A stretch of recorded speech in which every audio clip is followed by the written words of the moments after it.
Alpen Pharmaceuticals in association with Higher Secondary Principals Forum.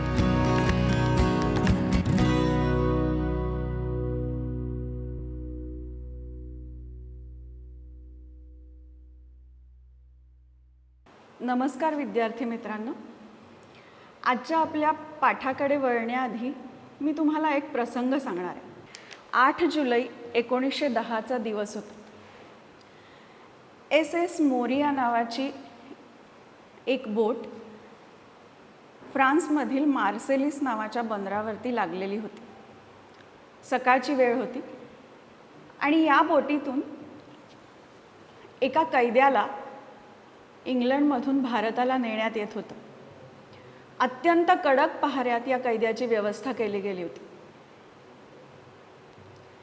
पहाटेचे 5 वाजले होते. त्या कैद्याने स्वच्छतागृहात जाण्याची इच्छा व्यक्त केली. एका बाजूला पोलीस अधिकारी आणि एका बाजूला शिपाई अशा कडक सुरक्षा व्यवस्थेत त्या कैद्याला स्वच्छतागृहात नेण्यात आलं. स्वच्छतागृहात सुद्धा एक आरसा लावलेला होता, जेणेकरून आत काय चाललेलं आहे हे बाहेर पहाऱ्याला उभ्या असलेल्या शिपायाला दिसावं. त्या व्यक्तीने आपल्या अंगात घातलेला मोठा अंगरखा त्या आरशावरती टाकला आणि त्या स्वच्छतागृहात एक पोर्ट होल म्हणजेच एक काचेची बारीकशी खिडकी होती, जी 6-6.5 फूट उंचीवरती होती. कसा बसा तो कैदी त्या पोर्ट होलपर्यंत चढला आणि त्या छोट्याशा काचेच्या खिडकीतून त्याने बाहेर जाण्यास सुरुवात केली. काचेची खिडकी असल्यामुळं सगळं अंग रक्तबंबाळ झालं. छाती, पोट, खांदे, हात सगळं काही रक्ताने माखलं. पण तशाही अवस्थेत तो कैदी बाहेर पडला. बाहेर जहाज आणि समुद्र यांच्यामध्ये जवळजवळ 27 फुटांचं अंतर होतं आणि इकडे मागून शिपायांच्या हालचाली सुरू झाल्या होत्या. कैदी पळाला, कैदी पळाला. त्याने कशाचीही पर्वा न करता 27 फुटांवरून खाली पाण्यात उडी मारली. सकाळची जीवघेणी थंडी आणि अंग सगळं खरचटलेलं आणि त्यात समुद्राचं खारट पाणी. अंगाची असह्य आग होत असतानाही झपाझप त्या व्यक्तीने समुद्र कापायला सुरुवात केली आणि तो कसाबसा किनाऱ्यावरती पोहोचला. मागून छोट्या छोट्या होड्यांमधून पोलीसही त्याच्या मागोमाग येतच होते आणि किनाऱ्यावर पोचता क्षणी त्याने पोलीस म्हणून धावायला सुरुवात केली. त्याच्या नशिबाने एक पोलीस त्याला तिथे मिळालाही, पण मागून ब्रिटिश अधिकारी आले आणि त्यांनी त्या फ्रेंच पोलिसाकडून या कैद्याला आपल्या ताब्यात घेतलं. तुमच्या लक्षात आलंच असेल मी कुणाबद्दल बोलते आहे. स्वातंत्र्यवीर सावरकर असं ज्यांना ओळखलं जातं ते विनायक दामोदर सावरकर यांची ही ऐतिहासिक मार्सेलिस बंदरावरती मारलेली उडी, ज्यांची कविता आज आपण पाहणार आहोत. सागरा प्राण तळमळला. सावरकरांचा जन्म 28 मे 1883 रोजी महाराष्ट्रातल्या भगूर या गावी, जे नाशिक जिल्ह्यामध्ये येतं, या गावी झाला. लहानपणापासूनच त्यांच्या मनामध्ये देशभक्तीची बीजं रोवली गेली. त्या काळात छापणारे सगळे मराठी वर्तमानपत्र त्यांनी ते वाचत असत आणि त्यामुळे त्यांच्यामध्ये प्रखर राष्ट्रभक्ती निर्माण होत गेली. एका बाजूला प्रखर क्रांतिकारक, तीव्र बुद्धिमान आणि दुसऱ्या बाजूला सिद्धहस्त लेखक, उत्कट कवी असं विदा सावरकरांचं व्यक्तिमत्व आहे. त्यांचं प्राथमिक शिक्षण भगूर या गावीत झालं. त्यानंतर पुण्याला फर्ग्युसन कॉलेजमध्ये त्यांनी BA ची पदवी घेतली व कायद्याची परीक्षा देण्यासाठी ते मुंबईला आले. त्याच वेळेस लंडनला बॅरिस्टरची पदवी प्राप्त करण्यासाठी शिष्यवृत्त्या मिळत असत. त्याच्यातलीच शिवाजी ही शिष्यवृत्ती मिळवून ते लंडनला गेले.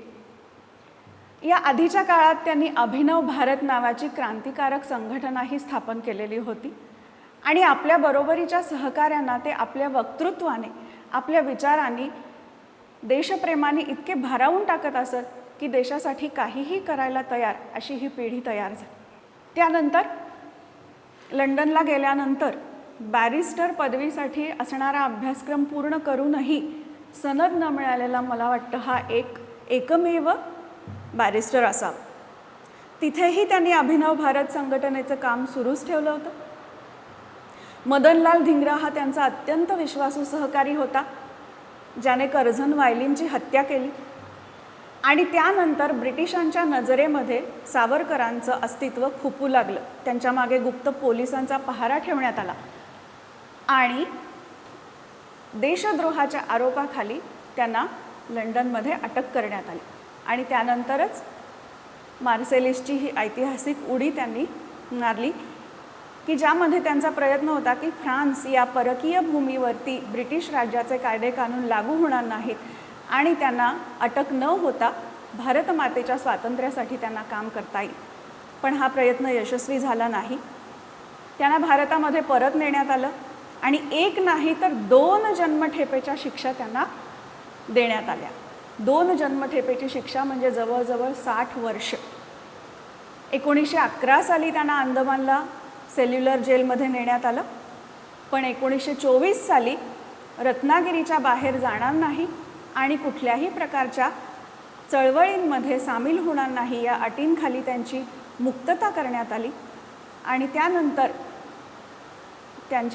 त्यांनी अनेक साहित्य रचलं, कविता रचल्या आहेत, महाकाव्य रचली आहेत. आणि 26 फेब्रुवारी 1966ला मुंबई येथे त्यांचा मृत्यू झाला. मृत्यू हा सुद्धा त्यांनी प्रायोपवेशन करून स्वीकारला असं म्हणावं लागेल. ज्याप्रमाणे बाभ बोरकरांच्या कवितेमध्ये म्हटलेलं आहे की देखणा देहांत तो जो सागरी सूर्यास्तसा अग्नीचा पेरून जातो रात्रगर्भी वारसा. अशाच पद्धतीचं सावरकरांचा मृत्यूही होता. आणि देखणी ती जेवणे जी तृप्तीची तीर्थोदके, आपल्या कामाने त्यांचं जीवन अशाच पद्धतीने अत्यंत दैदिप्यमान आणि प्रकाशमान झालेलं आपल्याला दिसून येईल.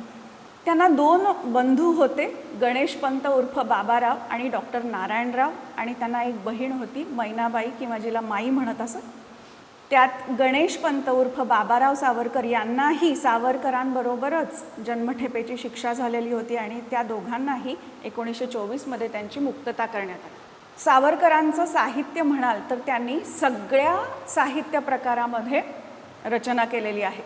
त्यात 1857चं स्वातंत्र्य समर, माझी जन्मठेप हे आत्मचरित्र, जोसेफ मॅझिनी या इटलीच्या क्रांतिकारकाचं जीवनचरित्र आणि संगीत संन्यस्त खड्ग हे नाटक, त्याचबरोबर कमला नावाचं महाकाव्य, गोमांतक नावाचं काव्य हे अत्यंत प्रसिद्ध आहे. त्याचबरोबर काळे पाणी नावाची त्यांची कादंबरीसुद्धा अत्यंत प्रसिद्ध आहे. तर सावरकर ज्या वेळेला लंडनमध्ये शिकण्यासाठी गेले होते त्यावेळेला त्यांचं अभिनव भारत या संघटनेचं काम चालूच होतं. या संघटनेमार्फत त्यांनी अनेक इतर देशातल्या क्रांतिकारकांशी परिचय वाढवला आणि त्यांच्याकडून बॉम्ब कसे तयार करायचे याचं प्रशिक्षण घेतलं.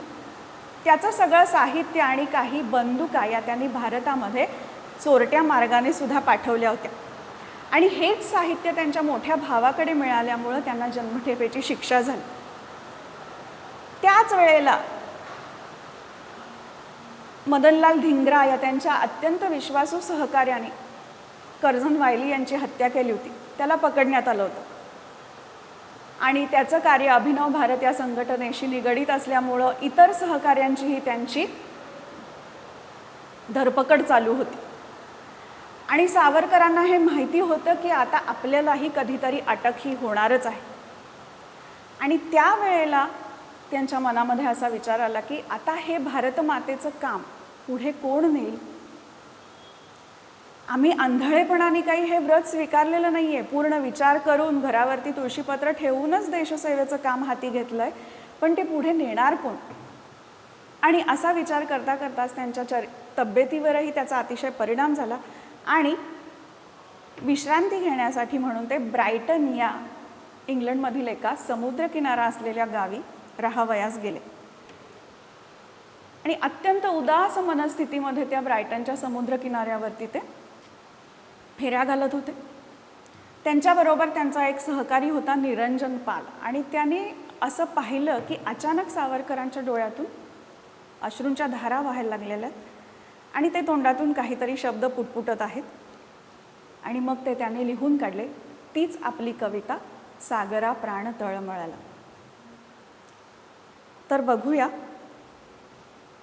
सावरकरांची ही अतिशय उत्कट देशप्रेम असणारी कविता सागरा प्राण तळमळला. ने मजसी ने परत मातृभूमीला सागरा प्राण तळमळला. भूमातेच्या चरणतला तुझ धूता मी नित्य पाहिला होता. मज वदलासी अन्य देशी चल जाऊ सृष्टीची विविधता पाहू. तै जननी हृद विरह शंकितही झाले परी तुवा वचन तिज दिधले.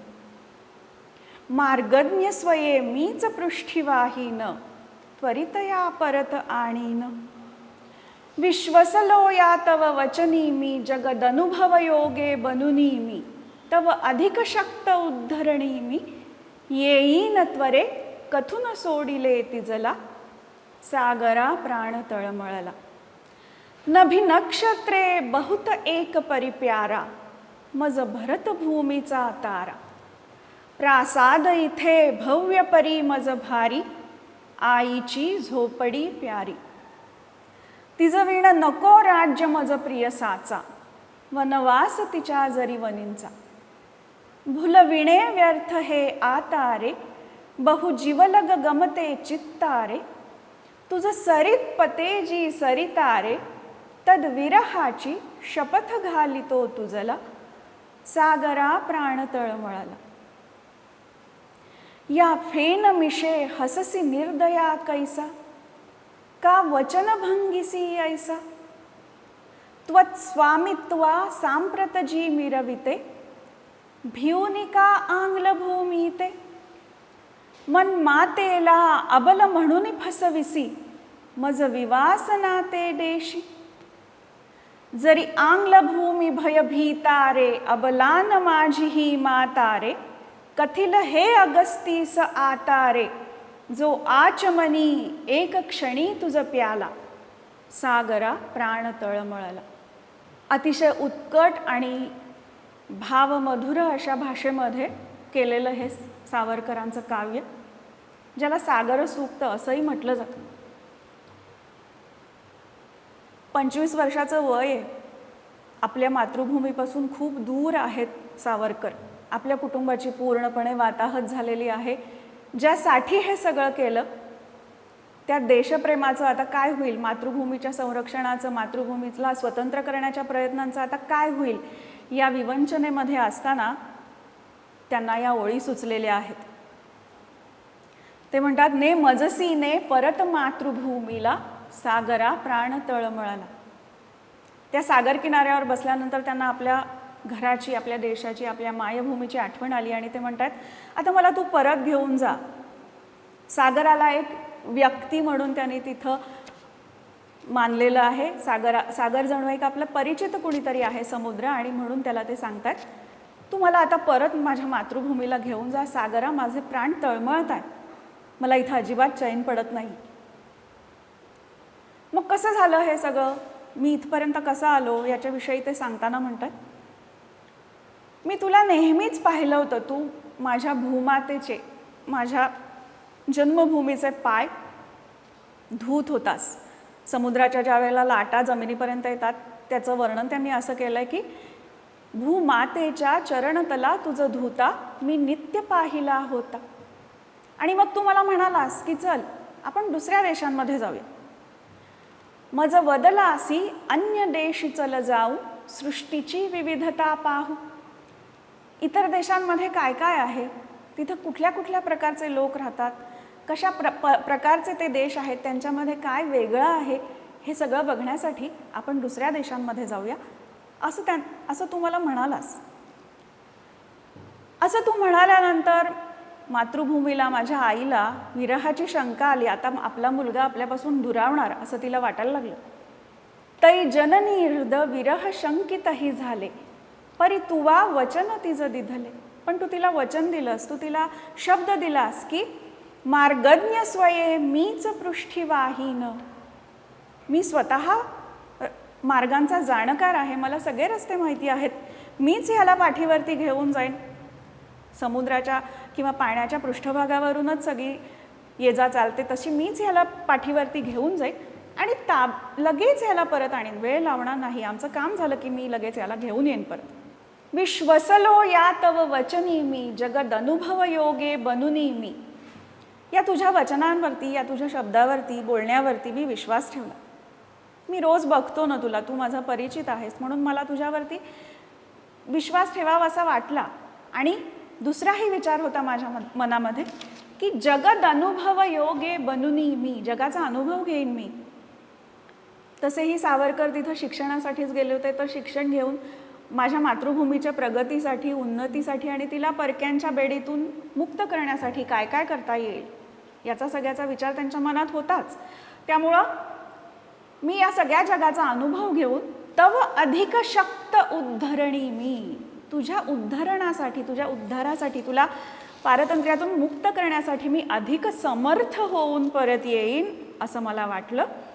आणि येईन त्वरे कथून सोडिले तिजला, आणि मी लगेच येईन असं मी तिला सांगितलं आणि मी तुझ्याबरोबर ती आलो. पण आता मला अजिबात इथे चैन पडत नाहीये. सागरा मला परत घेऊन जा, सागरा प्राण तळमळला.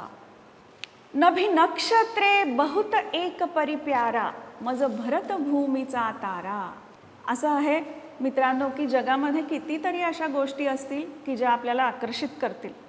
आपणही जेव्हा वेगवेगळ्या देशांमध्ये जाऊ त्यावेळेला आपल्याला वाटेल की किती छान आहे हे, किती आकर्षक आहे हे. पण मातृभूमी ही शेवटी मातृभूमी असते. रामाने सुद्धा असेच उद्गार काढलेले आहेत की जननी जन्मभूमिश्च स्वर्गादपि गरीयसी. जननी म्हणजे आई आणि जन्मभूमी म्हणजे मायभूमी ही स्वर्गापेक्षाही श्रेष्ठ आहेत.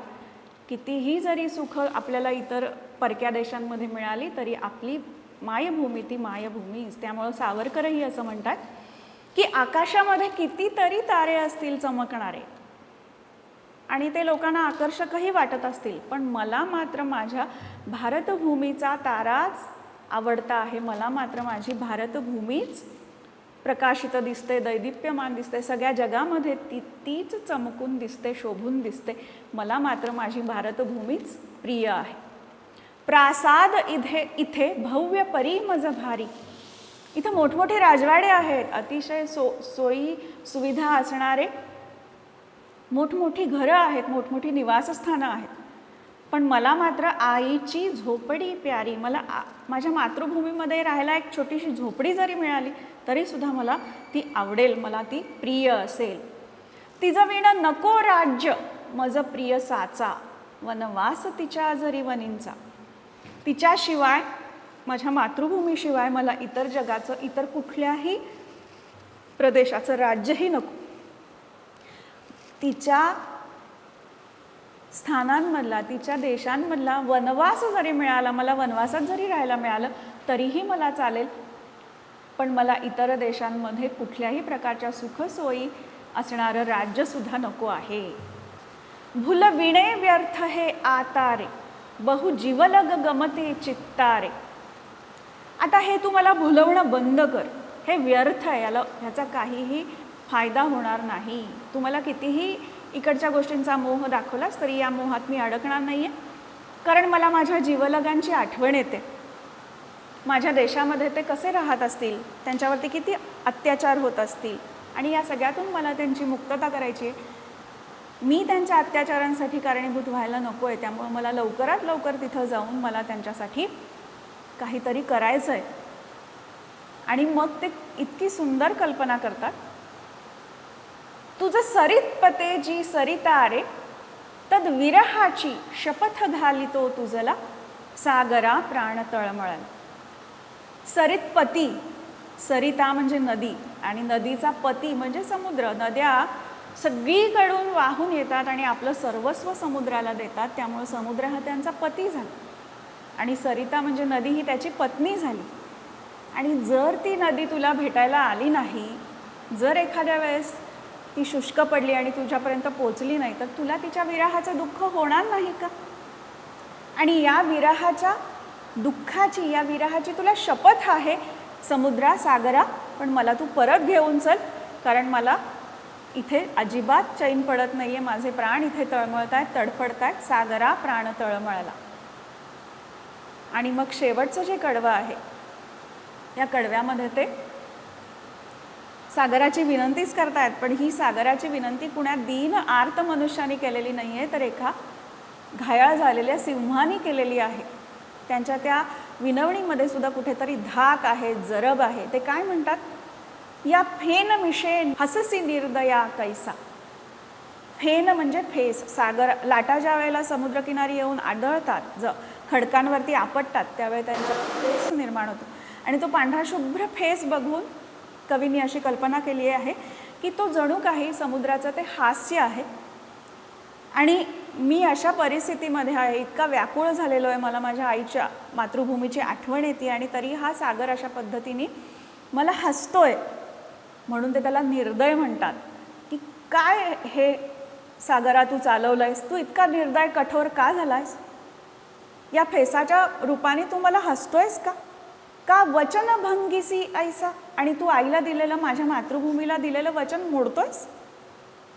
तू तिला सांगितलं होतंस की मी याला लगेच घेऊन जाईन, पण तू काही मला परत नेत नाही आहेस, आणि तू माझ्या मातृभूमीला दिलेलं वचन का मोडतोयस? त्वत् स्वामित्वा सांप्रत जी मिरविते भिवनिका आंग्ल भूमीते.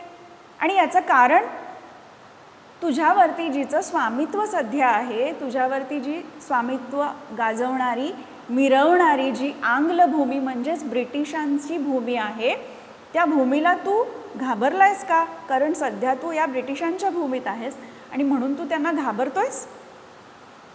की मन मातेला अबल म्हणून फसविसी मज विवास नाते देश. की माझी आई, माझी मातृभूमी तुला दुर्बळ वाटतेय, कारण ती त्या ब्रिटिशांच्या अंमलाखाली आहे, तिच्यावरती ब्रिटिशांचं आधिपत्य आहे, म्हणून ती तुला दुर्बळ वाटतेय, आणि म्हणून तू मला असं अशा पद्धतीने इथे डांबून ठेवलंयस, मला इथे अडकवून ठेवलंयस, आणि मला असं निर्वासित बनवलं आहेस तू, मला विवासन म्हणजेच वनवास देत आहेस तू, आणि तोही परक्या देशामध्ये. आणि असं जर तुला वाटत असेल, तुला जर माझी माता, माझी जन्मभूमी दुबळी वाटत असेल, तर तसं नाही आहे. जरी आंग्ल भूमी भय भीतारे अबलान माझी ही मातारे कथिल हे अगस्तीस आतारे जो आचमनी एक क्षणी तुझ प्याला. जर तू इंग्रजांच्या भूमीला घाबरत असशील, आणि जर तुला असं वाटत असेल की माझी माता दुबळी आहे, अबला आहे, तर तसं नाही आहे. माझी माता अजिबात अबला नाही आहे, कारण अगस्ती नावाचा तिचा एक मुलगा आहे, जो एका क्षणामध्ये ज्यानं समुद्राचं प्राशन केलं होतं, अशी पुराणांमधून कथा आलेली आहे. कालकेय नावाचे राक्षसांचा एक गण होता, म्हणजे समूह होता, आणि ते राक्षस सगळे समुद्रामध्ये लपून बसले होते, आणि ते रात्रीच्या वेळेस येऊन मानवांना अत्यंत त्रास देत असत.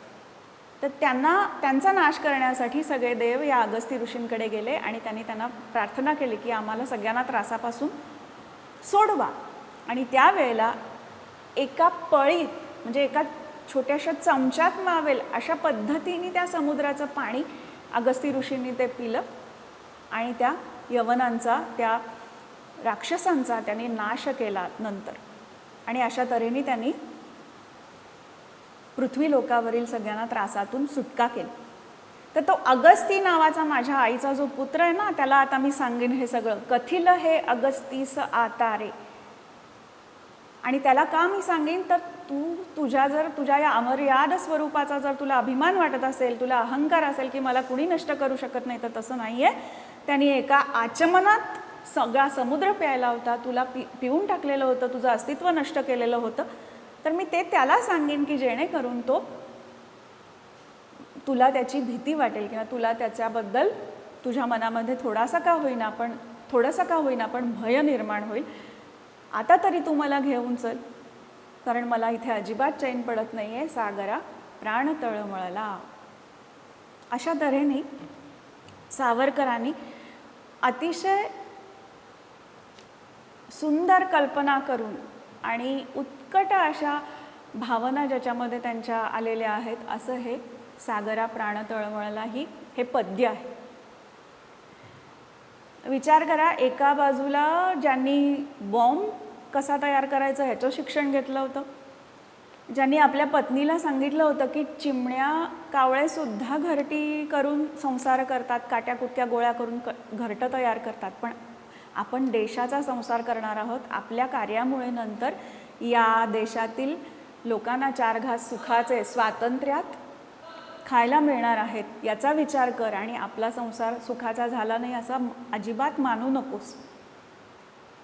आणि ज्यांनी अंदमान तुरुंगामध्ये 8-8 तास 10-10 तास ज्यांनी कोलूला बांधून ते फिरलेत, कोलू म्हणजे जे बैल बांधतात आणि त्या बैलाला सतत त्या एका खांबाभोवती फिरवलं जातं आणि त्याच्यातून तेल काढलं जातं, अशी इतकी अमानुष वागणूक त्यांना जिथं मिळाली होती.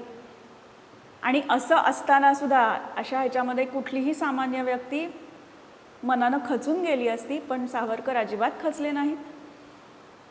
बेडीमधले खिळे काढून त्यांनी तिथे कमला नावाचं महाकाव्य त्या भिंतींवरती लिहिलंय. रोज काही ओव्या लिहायच्या, त्या तोंडपाठ करायच्या, परत दुसऱ्या दिवशी नवीन ओव्या रचायच्या. असं ज्यांचं कवित्व बहरलं अशा परिस्थितीत सुद्धा काय व्यक्तिमत्व असेल सावरकरांचं बघा. आणि त्यांची ही कविता तितकीच समर्थ, तितकीच उत्कट अशी आपल्यालाही अभ्यासायला मिळालेली आहे. अशा पद्धतीने त्यांचा या कवितेमध्ये उत्कट मातृभूमी प्रेम व्यक्त झालेलं आहे. या कवितेवरती तुम्हाला अभ्यासामध्ये जे काही प्रश्न दिलेले आहेत त्यातले 2-3 प्रश्न मी इथे तुम्हाला दाखवते. सविस्तर उत्तर लिहा किंवा 7 ते 8 ओळीत उत्तर लिहा या प्रश्नासाठी. सागरा प्राण तळमळला या कवितेत कवीचे मातृभूमीच्या वियोगाचे दुःख कसे प्रकट झाले आहे हा प्रश्न विचारलेला असेल. त्यावेळेला त्याच्यामध्ये तुम्हाला सावरकरांची माहिती लिहावी लागेल.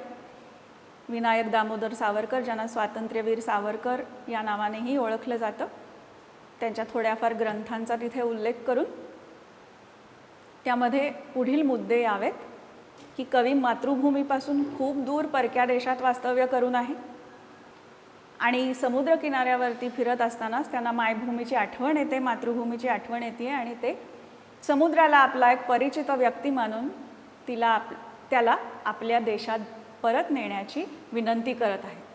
समुद्राने त्यांना सांगितलं की आपण वेगवेगळे देश बघूया आणि तू माझ्याबरोबर ये, मी तुला लगेच परत आणीन. या वचनांवरती विश्वास ठेवून कवी त्यांच्याबरोबर जायला तयार होतात.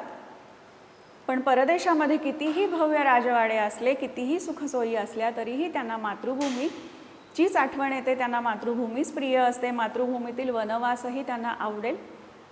आकाशात कितीही तारे असले तरीसुद्धा मातृभूमीच त्यांना प्रिय आहे आणि त्यामुळं त्यांना कितीही मनाला आकर्षित करणाऱ्या गोष्टी दाखवल्या तरीही ते तिथे अडकून बसणार नाही आहेत, तिथे ते भुलणार नाही आहेत. आणि त्यामुळे जर माझी मातृभूमी दुर्बळ आहे असं समुद्राला वाटलं तरी अगस्तीसारखा तिचा पुत्र आहे, जो एकाच आचमनामध्ये त्यांनी समुद्राचं अस्तित्व नष्ट करून टाकलेलं होतं.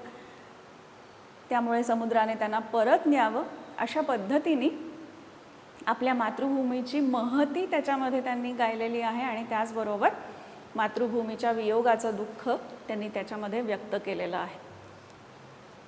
त्यानंतर संदर्भाचं स्पष्टीकरण लिहिताना त्यामध्ये खालील मुद्दे तुम्ही लिहू शकता. अबलान माझी ही मातारे कथिल हे अगस्तीस आतारे. या काव्यपंक्ती किंवा या कवितेतील ओळी सागरा प्राण तळमळला या स्वातंत्र्यवीर सावरकर यांनी रचलेल्या कवितेतून घेतलेल्या आहेत. मातृभूमीवरचं कवीचं उत्कट प्रेम आणि परत जाण्याची ओढ या कवितेतून दिसून येते. समुद्राने कवीला विविध देश पाहण्यासाठी कवीला आपल्याबरोबर घेऊन गेला, त्याला लगेच परत आणून देण्याचं त्यांनी त्याच्या मातृभूमीला वचनही दिलं, पण ते वचन त्यांनी पाळलं नाही. त्यामुळं कवीला परत जायचं आहे पण समुद्र त्यांना परत नेत नाही आहे.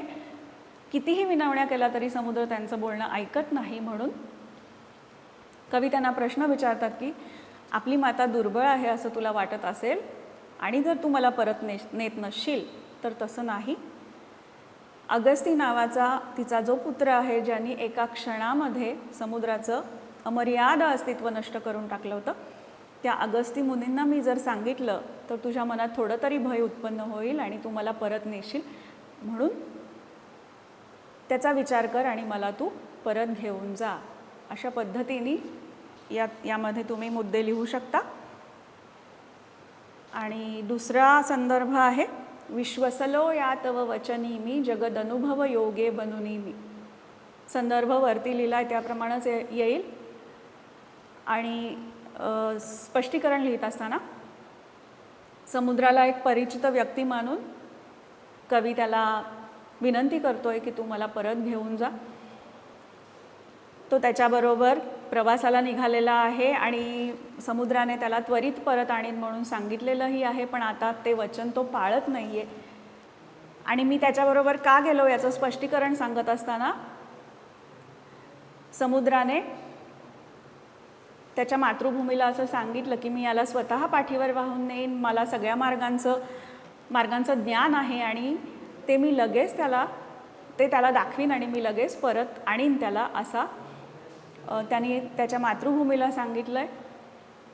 आईला मुलाचा विरह होणार अशी शंका आली होती, परंतु सागराने तिला वचन देऊन कवीला आपल्याबरोबर नेलं आहे. आणि कवीलाही असं वाटलं की जगाचा अनुभव घेऊन, जगामध्ये जे जे काही वैविध्य आहे ते पाहून माझ्या आईला स्वतंत्र करण्यासाठी, माझ्या आईचा उद्धार करण्यासाठी मी अधिक समर्थ होऊन परत येईन. म्हणून या वचनांवरती विश्वास ठेवून कवीही सागरावरती गेले. आणि आता मात्र सागर त्यांना परत नेत नाही आहे, त्यांचं वचन पाळत नाही आहे. म्हणून सागराला ते विनंती करतात की आता मला माझ्या मातृभूमीकडे परत घेऊन जा. अशा पद्धतीने तुम्ही हे स्पष्टीकरण लिहू शकता. शेवट करताना मी असंच सांगेन की प्रखर असं व्यक्तिमत्व असणारे सिद्धहस्त लेखक, उत्कट कवी, अत्यंत बुद्धिमान आणि तीव्र क्रांतिकारी अशा या कवींची ही अतिशय सुंदर आणि उत्कट अशी कविता आपण आज पाहिलेली आहे. ही कविता वाचा. त्याचबरोबर सावरकरांचं जयोस्तुते हे सुद्धा काव्य अतिशय सुंदर आहे, तेही तुम्ही वाचा. जमल्यास माझी जन्मठेप हे त्यांचं आत्मचरित्रही वाचायला मिळाल्यास जरूर वाचावं. धन्यवाद. Prudent Scholars, powered by Lupin Pharmaceuticals. अब आपकी सुरक्षा आपके हाथों में. ल्यूपी सेफ हैंड सैनिटाइजर, आपका और चेन्नई सुपर किंग्स का फर्स्ट लाइन ऑफ डिफेंस. अब आपकी सुरक्षा आपके हाथों में. ल्यूपी सेफ हैंड सैनिटाइजर, आपका और चेन्नई सुपर किंग्स का फर्स्ट लाइन ऑफ डिफेंस. अब आपकी सुरक्षा आपके हाथों में. ल्यूपी सेफ हैंड सैनिटाइजर, आपका और चेन्नई सुपर किंग्स का फर्स्ट लाइन ऑफ डिफेंस.